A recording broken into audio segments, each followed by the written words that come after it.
Alam mo ba, yung mga astronaut sa Apollo 15 at Apollo 17 missions, mukhang silang may kagagawan ng biglaang init sa buwan. Samahan niyo ako habang tinatalakay ang kagilagilalas na pagtuklas na ito at alamin ang matagal nang nawawalang mga tapes ng NASA na sa wakas ay nagbunyag ng katotohanan. Hindi mo gustong palampasin ang lawak ng scientific detective work na ginawa dito. Kaya sit back, relax, and enjoy at simulan na natin. Noong panahon ng astig na Apollo 15 at Apollo 17 moon missions taong 1971 at 1972, parang sinabi ng mga astronaut na, tara, mag-drill tayo ng butas at maglagay ng probe sa buwan. Gusto lang nilang malaman ang init sa ilalim ng buwan at kung paano ito kumakalat mula sa core hanggang sa ibabaw. Ang astig, di ba? But wait, there's more. Pagkatapos gawin ng mga astronaut ang kanilang trabaho, ang mga matatalinong scientists dito sa Earth ay nagsabing, uy, may kakaibang nangyayari. Yung lunar regolith, ito yung mga lupa at bato sa buwan, ay unti-unting umiinit at hindi ito tumigil sa loob ng maraming taon. Para bang may lagnat ang buwan o kung ano man.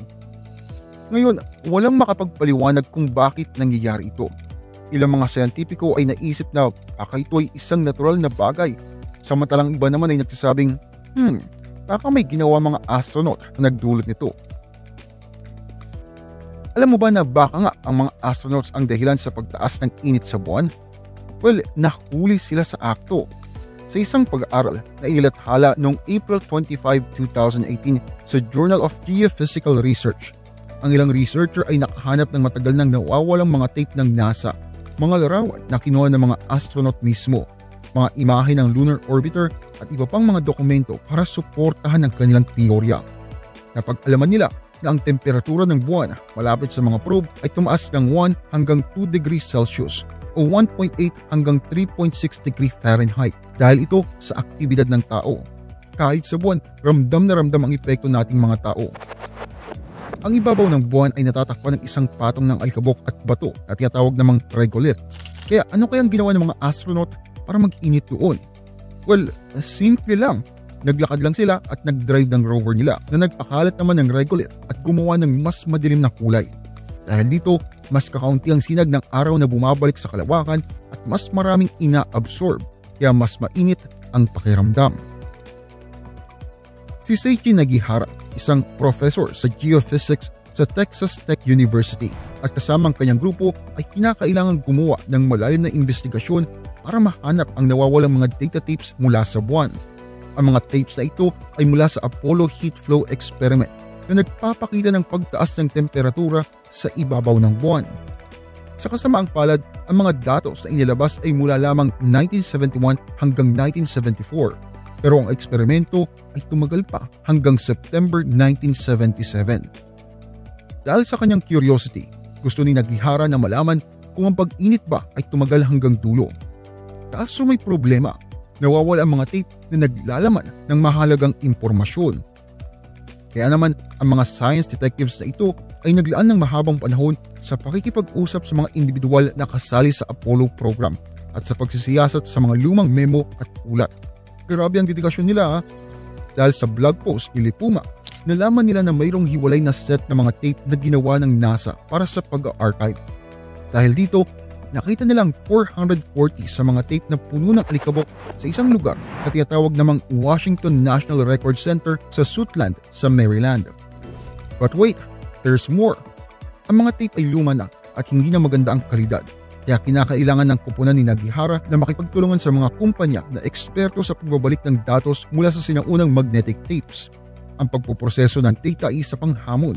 Kailangan pang ihiwalay ang datos ng bawat instrumento para maging useful ang mga numero gaya ng temperatura.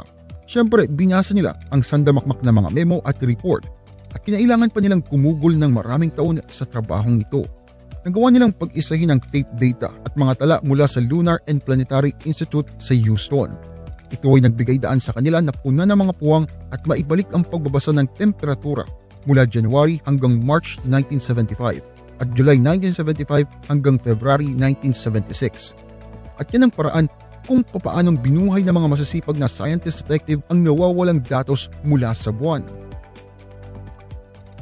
Alam mo ba na noong nagpadala tayo ng probe sa buwan, nag-init talagang ibabaw nito? Well, lumalabas na ang probe na mas malapit sa ibabaw ay nagpapakita ng mas mabilis at mas mataas na pagtaas ng temperatura kaysa sa mga nakabaon ng mas malalim. Kaya saan ba nanggagaling ang lahat ng init ng ito? Well, sa totoo lang nagsisimula nga ito sa ibabaw, hindi mula sa ilalim na una nating inakala. At hindi lang yun ang natuklasan. Nung tinignan ng mga siyentipiko yung larawan ng Lunar Reconnaissance Orbiter, napansin nila na mas madilim ang lupa sa paligid ng mga implantation sites kumpara sa ibang lugar. Dahil dito, mas mainit yung ibabaw kasi mas konti ang solar radiation na bumabalik sa kalawakan.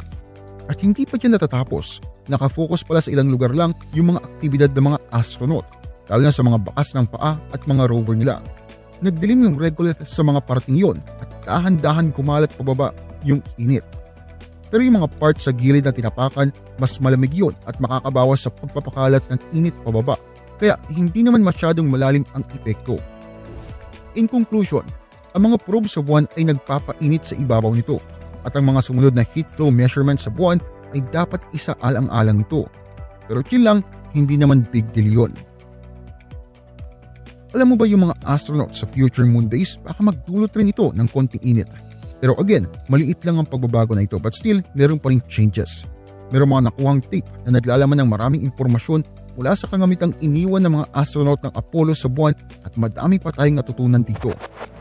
Kung kaya't nag-concentrate sila sa datos ng mga heat flow experiments. Pero mga tapes natin ay puno rin ng iba't ibang eksperimento. At alam mo ba kung anong ginawa natin? Well, nag-ala detective tayo. Chine-check ang mga datos, nilalagay sa NASA Data Vault at sinishare sa iba pang space enthusiasts. At itong nakakagulat, dahil sa pag-research sa mga tapes, nalaman ng isang eksperto na mas madami pa palang moonquakes kaysa sa inaakala natin. Sino nga bang mag-aakala ng mga moonquakes ay magkakaroon ng ganitong plot twist, diba? Baka sa susunod, malaman natin na may mga alien na nagtatago sa mga moonquakes na ito. Ang cool nun kung sakali. So there you have it. Matapos ang maraming taon ng pagsasaliksik at pagsusuri ng datos mula sa mga matagal nang nawawalang tapes, napag-alaman ng mga siyentipiko ng aktibidad ng tao sa buwan ng mga misyon ng Apollo ay malamang na naging sanhi ng pagtaas ng temperatura sa ibabaw nito. Pero mukhang maliit lang naman ang epekto nito sa lunar environment. I-like mo to at mag-subscribe sa channel namin para sa mas astig na kwento. Mag-komento ka rin sa baba at i-share mo ang video sa mga tropa. Maraming salamat sa inyong panonood. Kita-kits tayo sa next video.